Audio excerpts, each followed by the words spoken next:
या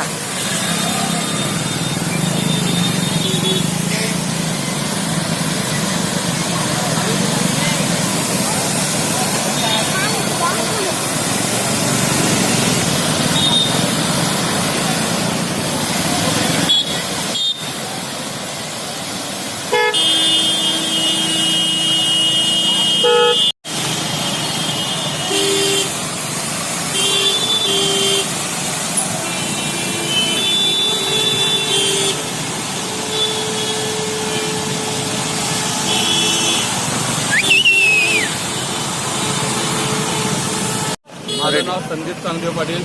आज बघू शकता आपण की महापालिकेचा आलो नऊ कारभार। आज सकाळी 8 वाजल्यापासून ही पाईपलाईन फुटलेली आहे। किती हजारो लिटर पाणी आज वाया जात आहे। आज खेडोपाडी पाण्याची दैनंदिन अवस्था असताना महापालिकेचं याच्याकडे दुर्लक्ष होत आहे। इथं जबाबदार लोकप्रतिनिधी महापालिकेचे आयुक्त उपायुक्त यांचं निवासस्थान असून सुद्धा कोणी याकडे लक्ष दिलं नाही। हीच का आज महापालिकेची कारभाराची आहे। महापालिका होणार आणि महासुविधा मिळणार अशी घोषणा झाली होती आणि त्याचा आज काय प्रत्यक्ष करतोय हे सामान्य जनतेने उपर बघा आणि निर्णय घ्या।